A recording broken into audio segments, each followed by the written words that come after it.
Hola, ¿qué tal? Mi nombre es Omar y yo soy psicólogo.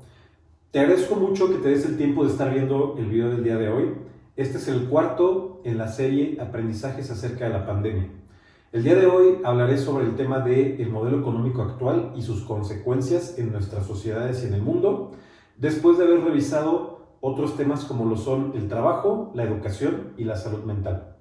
Son estos cuatro temas los que yo considero un pilar y una base fundamental que tienen que atenderse y abordarse para poder generar y construir conocimientos útiles después de esta pandemia, después de toda la cuarentena y el aislamiento social. Creo que no son problemas que se originaran debido al fenómeno del COVID-19, pero que sin embargo recibieron mucha más atención y mucha más luz de lo que usualmente recibían, debido a la forma en que se intersectaron con este fenómeno que hemos vivido. Son problemas estructurales, son problemas de raíz, son problemas que si no se atienden impedirán que podamos sacar algo positivo de esta situación. Lo he hecho muy reiterativo en otros videos, pero no me cansaré de repetirlo. Tenemos dos escenarios posibles. O construimos y generamos conocimientos y aprendizajes para lograr algo positivo después del fenómeno del COVID-19, o ignoramos todo lo que hemos visto a lo largo de este proceso, ignoramos y decidimos no crecer nuestra conciencia en lo más mínimo, y entonces abrimos la puerta a legislaciones que cambiarán nuestra forma y nuestro modo de vida. Abrimos la puerta a los fenómenos que hemos observado de ignorancia, de generar bulos, el fracaso de la ciencia, no para explicar los fenómenos, sino para lograr que las personas entiendan los fenómenos. El fracaso del sistema educativo, los cambios en un modelo laboral que de por sí ya estaba precarizado y precarizaba a los trabajadores, y las enormes afectaciones de salud mental que hemos ya visto desde hace tiempo en las personas. En fin, comienzo con el tema del día de hoy. Te mencionaba, la idea es hablar acerca del modelo económico actual y las consecuencias que ha traído. El modelo económico actual es el capitalismo, y en particular esta versión que hemos vivido nosotros desde hace un par de décadas llamada neoliberalismo. Sé que la palabra puede ocasionar cierta aversión en algunos. Sé que en ciertos sectores, como el político, se ha abusado del uso de esta palabra para explicar muchos fenómenos que quizás no en todos los casos estaban 100% relacionados o que estaban bien planteados. Sin embargo, es pertinente en este tema que abordamos. Durante los últimos 2 o 3 siglos hemos venido desarrollando nuestras sociedades en base a este modelo. Durante los últimos siglos hemos venido buscando este profit, la ganancia, la plusvalía del trabajo. Y en aras de la objetividad hay que reconocer que este modelo económico tiene partes positivas. Hay que reconocer que el incremento en la riqueza, hay que reconocer que la disminución de los márgenes de pobreza, en particular de las personas en pobreza extrema, está positivamente correlacionado con la implementación de ese capitalismo y en particular del neoliberalismo en diferentes países industrializados, desarrollados, en países en vías de desarrollo o países que siguen siendo pobres, pero que han logrado mejorar en alguna medida sus condiciones. Esto es una realidad, no lo podemos negar. Sin embargo, la principal crítica a este modelo no es su capacidad para generar riqueza o para sacar a gente de la pobreza y aumentar la riqueza de quien ya tiene capital. La principal crítica a este modelo es el hecho de que ha generado también una terrible desigualdad. Y eso es algo que, al igual que la generación de riqueza, es innegable. Y a esto voy a sumar otro punto del cual creo que hablamos mucho en un inicio, pero que hoy en día ha perdido tracción y que considero vital, porque será muy probablemente la siguiente gran crisis que enfrentemos, y esto es el impacto ambiental que este modelo tiene sobre nuestro planeta, a tal grado que ese impacto ambiental será, no me gusta decir esto, pero probablemente la mayor amenaza a la supervivencia humana, una amenaza en el sentido de tener la capacidad de extinguirnos como especie, y será el gran enemigo que tendremos que enfrentar no en 20, 30 o 50 años, sino en un plazo tan corto como 10 años. Es un enemigo que estamos ignorando y que por lo tanto está tomando ventaja sobre nosotros. Arrancó hace mucho tiempo, no nos hemos percatado y le estamos dando una gran distancia de ventaja. Quizás cuando nos demos cuenta y queramos arrancar sea demasiado tarde. Por eso creo que es muy importante volver a hablar de ese tema y no dejarlo morir, no dejarlo en el olvido. El sistema capitalista en el que vivimos, comentábamos, genera una gran desigualdad.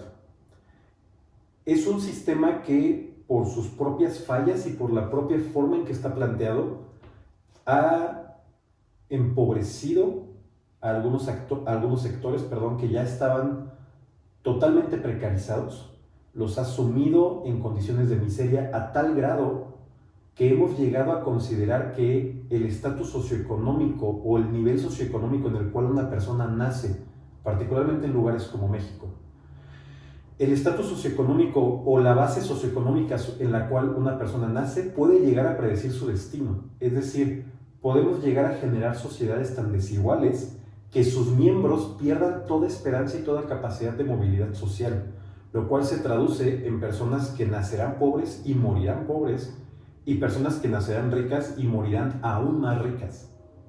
Ese es el gran defecto del modelo que hemos venido usando por décadas, quizás por cientos de años. Si lo viéramos como una pirámide, estos recursos y este capital y esta riqueza que este mismo modelo genera es increíblemente abundante, es increíblemente grande. Vivimos en la época de la humanidad con más riqueza, vivimos en un nivel de riqueza que todas las generaciones anteriores de seres humanos no habrían podido ni siquiera imaginar en algún punto dado. Sin embargo, esa riqueza ha sido mal distribuida. A este pico o a esta punta de la pirámide donde existen poquísimas personas súper ricas, su riqueza ha aumentado sustancialmente, exponencialmente, a tal grado que podemos leer cifras como que 2.300 personas en el mundo acaparan prácticamente el 80% de la riqueza que existe en el planeta Tierra.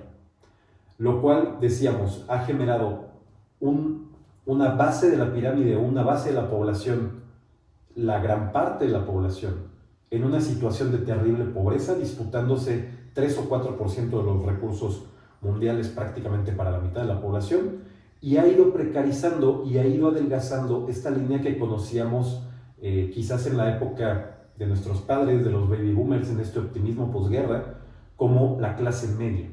Esa clase social que no tenía el lujo de los ricos, pero que tenía cubiertas todas sus necesidades y podía entonces aspirar a consumir y adquirir esos artículos y esas cosas que no eran esenciales, que no eran vitales.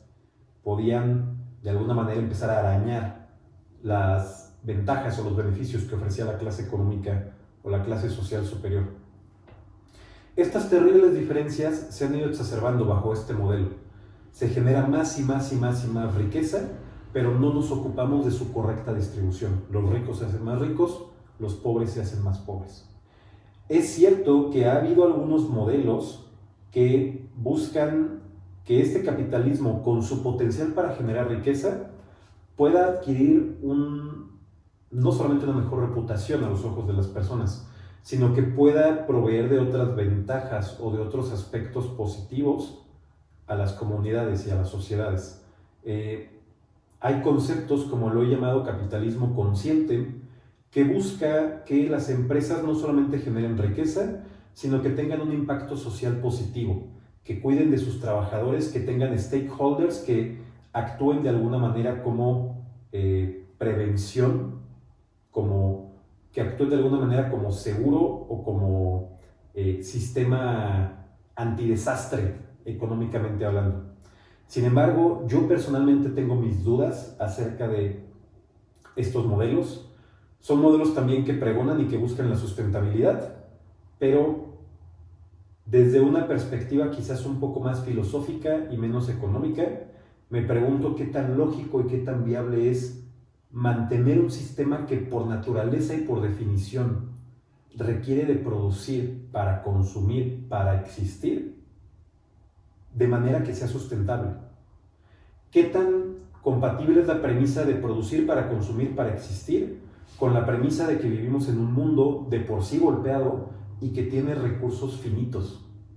Un mundo que tiene casi 8,000 millones de personas, un mundo que está averiado, que está abollado, que está raspado, un mundo que a pesar de los negacionistas, no está quizás aún en terapia intensiva, pero sí está en una condición grave, y que estamos a poco tiempo o estamos a una distancia muy cercana de ver colapsar, a menos justamente que cambiemos estos hábitos de consumo. Y eso implicará no solamente cambiar el modelo económico, sino cambiar la forma en que entendemos la vida misma, cambiar la forma en que entendemos el hecho de existir. Hoy en día este modelo está tan enraizado en nosotros que seguimos esta fórmula que mencionaba hace un momento.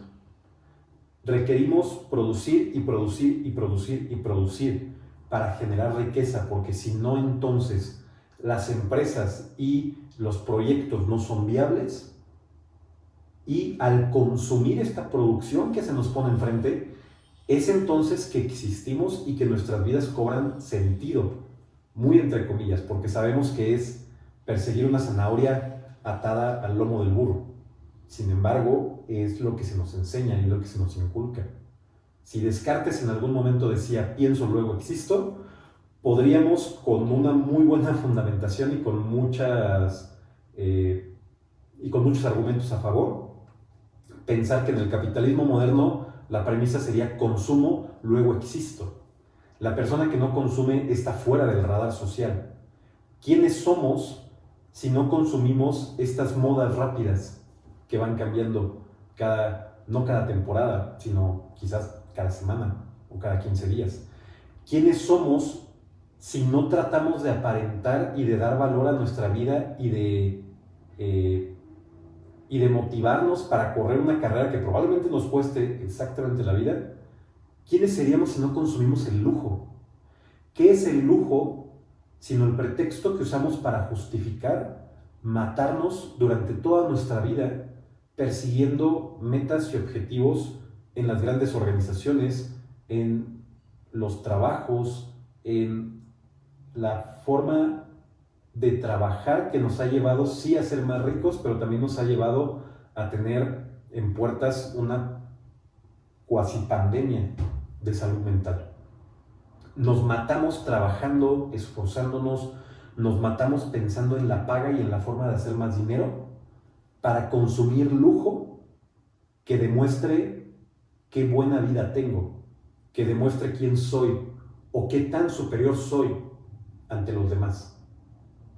Nos pasamos toda nuestra vida compitiendo y buscando la manera de generar mayores ingresos sin prestar atención a que estamos dejando ir el recurso más valioso que tenemos, el tiempo, nuestra vida.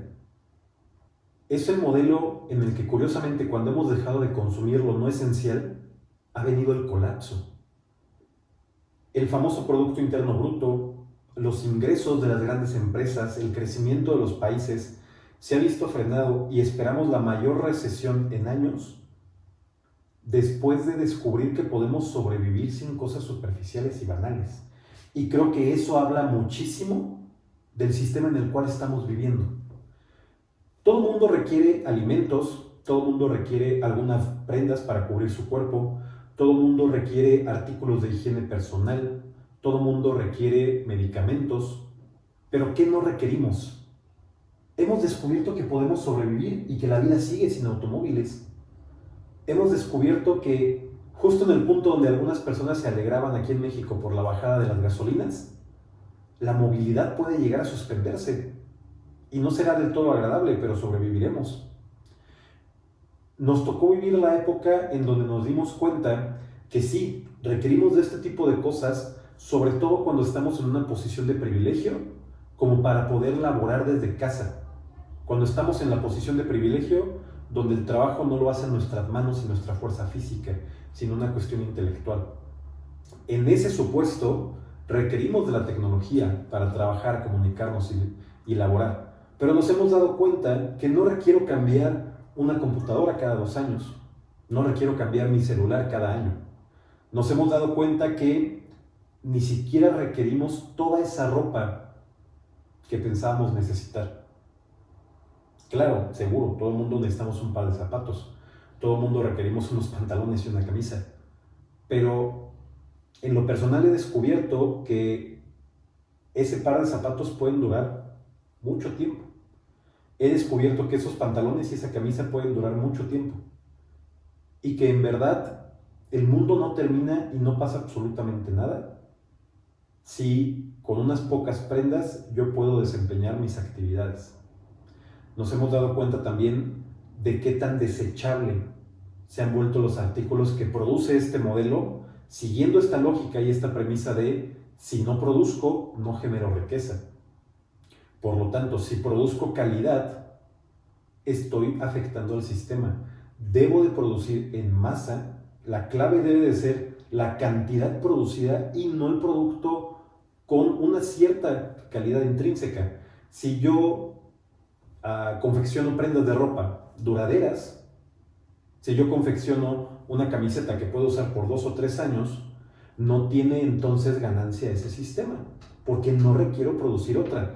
Si produzco una camiseta que a la segunda lavada se va a destruir, la persona entonces requiere regresar y consumir y consumir y consumir. Todo esto genera que dude de la viabilidad de modelos como el mencionado capitalismo consciente. No necesariamente porque crea que el esfuerzo está mal direccionado o porque crea que no necesitemos este emprendedurismo y esta cultura corporativa más consciente, sino porque critico, cuestiono, me pregunto si su planteamiento seminal, si su planteamiento filosófico es viable. Ahora, mencionábamos, ¿qué repercusiones tiene para nuestro planeta? ¿Qué repercusiones tiene para el medio ambiente esta premisa de producir, producir, producir y producir para consumir y para existir? Esto ha generado el indiscriminado uso de recursos naturales que, como ya mencionaba, son finitos en un mundo con una vasta cantidad de personas que se enfrenta a un reto climático que creo yo se nos ha olvidado un poco y que no medimos en el tamaño de su impacto. Una de las primeras cosas que empezamos a ver y algunas de las imágenes más potentes que se empezaron a esparcir en los medios de comunicación cuando inició la cuarentena fueron los grupos de animales atravesando por carreteras, atravesando o reapropiándose de poblaciones urbanas. Veíamos cómo los ríos y los lagos de repente comenzaban a limpiarse. Observamos cómo la contaminación en cuestión de semanas llegó a niveles dramáticamente bajos y por primera vez aire casi tóxico se convirtió en aire respirable. Me parece en este punto indudable que estos signos que muestra el planeta son señal inequívoca de que el modelo nos estaba asfixiando, nos estaba matando a la naturaleza, a las especies animales, vegetales, a todos esos seres vivos con los que coexistimos y se nos olvida, y a nosotros mismos. Me parece que pone sobre la mesa el tema de qué tan capaces seremos de crear una sustentabilidad que permita seguir generando riqueza, que permita seguir en este modelo capitalista sin depredar, sin devorar los recursos naturales que el planeta nos ofrece y que, insisto, son finitos. Ha sido un año interesante, vivimos una época, qué momentos para estar vivos. Vivimos una época que ha visto cosas que quizás muchos no imaginábamos. Hace unos días veíamos el fenómeno de SpaceX, una compañía privada lanzando un cohete al espacio y regresando este sentimiento que muchas personas que aún están con nosotros hoy en día vivieron, la carrera espacial. Y sin embargo, este fenómeno o este redescubierto entusiasmo por lo espacial trae a mí un pensamiento que que resuena en mi cabeza. ¿Qué tanto esto es una inquietud científica o qué tanto es esto una aventura corporativa, una aventura empresarial? ¿Qué tanto es esto el nuevo colonialismo? ¿Qué tanto esto es una pulsión inconsciente de escapar y encontrar una ruta de escape disfrazada de curiosidad científica y de aventura empresarial? ¿Requerimos otro planeta? ¿Explorar literalmente otros planetas es la respuesta a estos problemas? ¿O deberemos de considerar seriamente, como ya lo mencioné también, un nuevo modelo de vida, nuevos hábitos de vida, cambiar la forma en que nos entendemos a nosotros mismos? Creo que esto se puede explicar bien con una analogía que escuché hace algún tiempo. Es una analogía automotriz. Uno de mis hobbies son los automóviles y hay un fenómeno particular en ellos que me parece pertinente en este momento. Hace algunos años, hace un par de décadas, la industria automotriz vivía con un paradigma. Cuando hablábamos de las plantas motrices, de las motorizaciones de los automóviles, había un paradigma. Construir motores cada vez más grandes, con mayor desplazamiento, que generen más potencia, para que esa potencia mayor, superior a la del rival, sea capaz de llevar mi auto en menor tiempo del punto A al punto B, a la meta. Esta lógica nos trajo autos sin ningún cuidado por la aerodinámica, pesados, que no cuidaban otros aspectos más que estos motores gigantescos, grandes desplazamientos. Quizás algunos de ustedes no tengan la referencia de estos temas, pero el típico auto americano, repito, pesado, sin aerodinámica, sin cuidado por esos detalles, pero con un tren motriz quizás 4, 5, 6, 7 litros de desplazamiento, cosas que hoy en día no vemos ni siquiera en camionetas y en camiones de gran tamaño, con 8 cilindros, con una potencia significativa y un torque muy grande, dispuestos a bestias enteras de batalla, dispuestas a ir en línea recta. Cuando nos dimos cuenta de lo caro que era ese modelo, de lo ineficiente que era ese modelo, porque podíamos lograr la misma potencia con menos recursos, y de lo costoso que era mantener este tipo de vehículos que no tenían ni la menor idea de lo que era un consumo decente, la industria empezó a adoptar otra tendencia. Los motores dejaron de aumentar de tamaño y empezaron a decrecer, empezaron a disminuir. Empezamos a ver cada vez motores más pequeños, produciendo igual o más potencia que los grandes bloques motrices de antaño. Prácticamente hoy en día, todas las compañías, desde las lujosas compañías alemanas, desde los grandes deportivos italianos, desde los autos familiares y utilitarios americanos, desde la tecnología del día a día de los japoneses, hemos visto hoy en día motores en autos deportivos de 3 litros y 6 cilindros turbocargados. Estamos viendo incluso en compañías de autos citadinos, hoy en día podemos ver motores de 0.9, de 1 litro de desplazamiento. Y hemos conseguido que los automóviles sean mucho más eficientes. Hemos trabajado, por ejemplo, en cuestiones como la aerodinámica, logrando que sean más eficientes y que al mismo tiempo tengan mayor performance. Es decir, no siempre más es mejor, a veces menos es más. Hoy en día no creo que nadie se atreviera a decir que autos deportivos que han experimentado este decrecimiento como AMG, la división deportiva de BMW, son autos que siguen siendo muy potentes, muy divertidos de manejar, extremadamente rápidos. No conozco a nadie que se queje de manejar un vehículo de estas características y todo se hace con menor desplazamiento y menores recursos. Para no salirme del tema, ¿a qué viene esta analogía? ¿A qué viene esta comparación? Creo que la forma que tenemos para sobrevivir obedece a una lógica muy similar. Tenemos que quitarnos este paradigma de producir y producir y producir y producir y medir el crecimiento en función de cuánto producimos y de cuánto consumimos, con el acotamiento también de tenemos que hacer un trabajo existencial y de autoconcepto y de definición de mí mismo como persona. más allá de consumir, para poder sobrevivir. Tendremos que buscar la manera de reducir, de achicar nuestras economías, de buscar nuevamente conectar con lo que quizás los humanos de hace cientos de años habían entendido mejor que nosotros, con las necesidades básicas y esenciales. Reconectar más con el sentido de comunidad y con lo espiritual que con lo material, logrando así, quizás y solo quizás, rescatar nuestro planeta, rescatar nuestros recursos y nuestro medio natural. Me parece que sería una tragedia no lograr esto. A manera de conclusión, es importante nombrar aquellas personas y aspectos que han sido precarizados en este modelo económico. Lo que se nombra no existe y es importante traerlo a la conciencia para poder decidir en comunidad las medidas que habremos de adoptar en este sentido.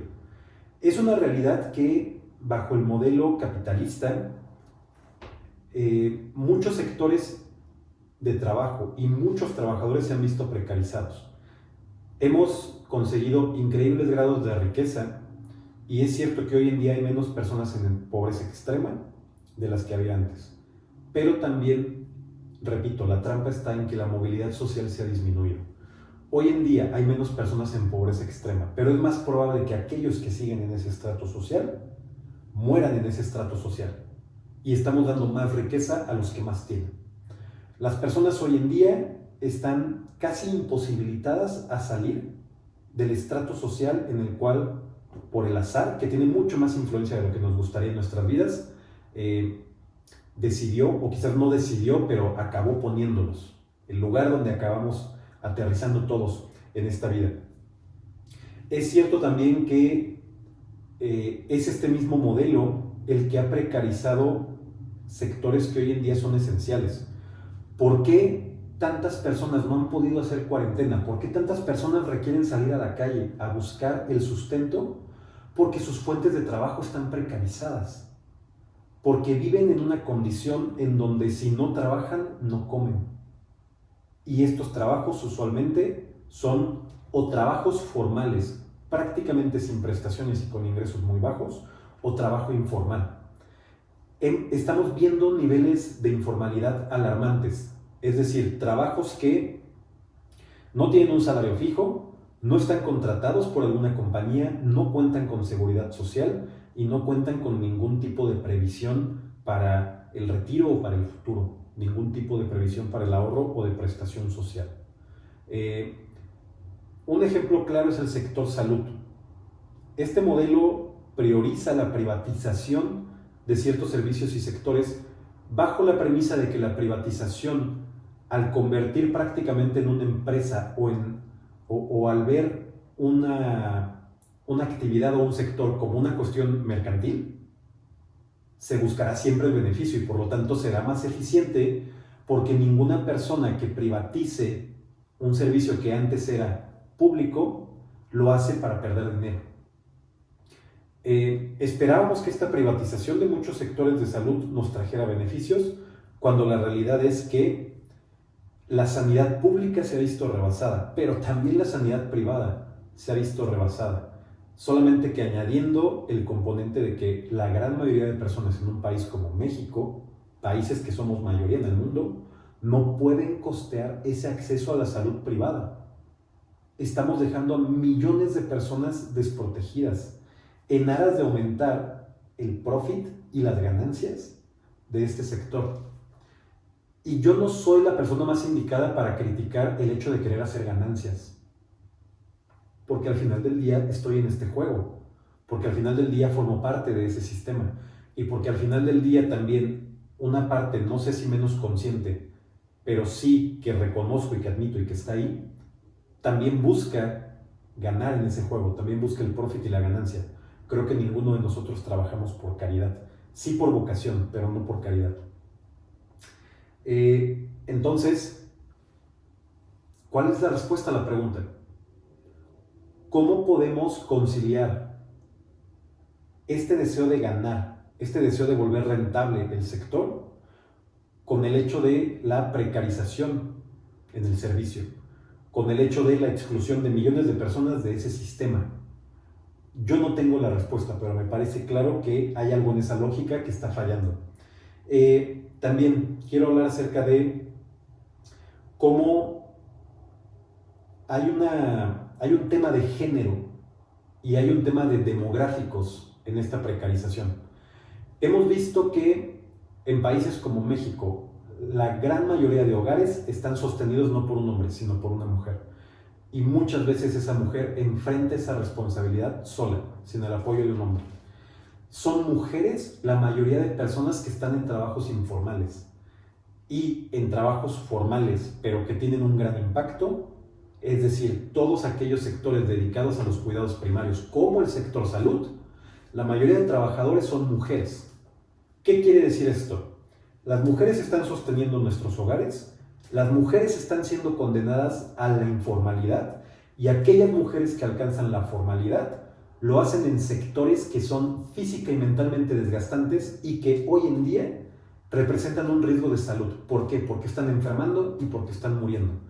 Son las mujeres nuestro batallón de infantería, son la carne de cañón, son lo que el sistema está poniendo en la primera fila y es innegable que hay un gap de género en esto. Así como hay un gap de edad, de raza y de condición socioeconómica. Es la persona en pobreza, precarizada por este sistema, la que tiene que tomar opciones como ser Rappi y entonces exponerse yendo de un lado a otro en medio de una pandemia, ganando una miseria. Es la persona que está en este estrato precarizado por el sistema la que tiene que seguir saliendo a la calle a vender sus productos, porque si no su familia no come. Son los trabajadores de la tercera edad los que, sin ninguna previsión y sin ningún apoyo para el futuro que les permite el retiro, tienen que salir a ganarse el pan, siendo una población vulnerable en cuestiones de salud. Y son también, aceptémoslo, y es momento de quitar este tabú, son también las minorías en el aspecto de la diversidad sexual, quienes, en el aspecto de la diversidad y del trabajo sexual, quienes acaban pagando gran parte de la factura. Trabajadoras sexuales no pueden parar de sus actividades. ¿Por qué? Porque seguimos teniendo una sociedad que consume a la persona como objeto. No la ve como persona, la ve como mercancía. La mercancía no necesita parar. La mercancía no se contagia y muere. La mercancía no tiene dignidad. La mercancía se consume y se tira. Por lo tanto, la trabajadora sexual y el trabajador sexual no pueden darse el lujo de parar. Es una realidad también que, por ejemplo, la población trans está en mayor riesgo. Si bien antes estaban ya en mayor riesgo en cuestiones de salud mental, en cuestiones de inclusión laboral y en cuestiones de inclusión social, hoy en día también están precarizados porque al no contar con estas redes de apoyo es más probable que terminen en situaciones vulnerables donde tengan que exponer su salud física y mental para poder ganarse el pan.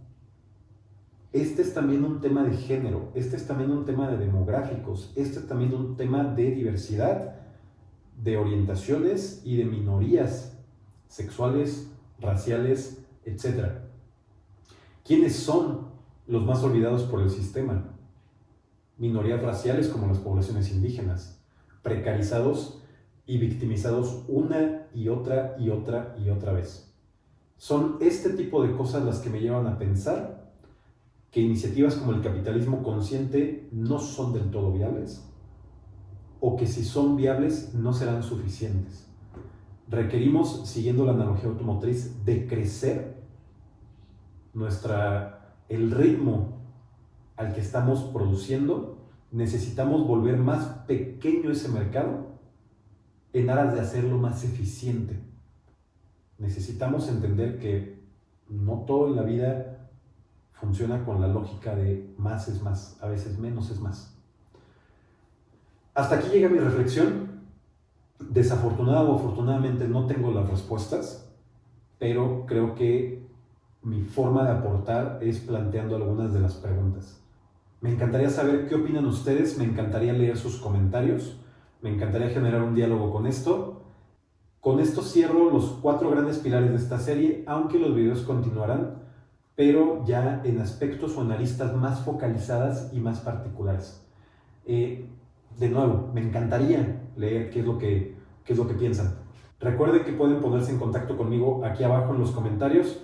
En la descripción del video tienen un correo electrónico y un número de teléfono en el cual también me pueden contactar en caso de que quieran tener un diálogo, una conversación acerca de cualquiera de estos temas, o también en caso de que quieran saber un poco más acerca de mis servicios profesionales. Me encantará poder tener un proceso de coaching o de terapia con cualquiera de ustedes.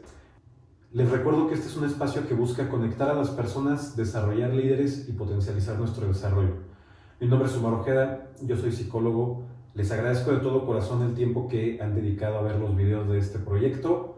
Espero poder contactar y poder conectar con cosas relevantes para ustedes, y mi deseo más sincero es que ustedes y sus familias se encuentren bien en estos momentos. Nos vemos la próxima.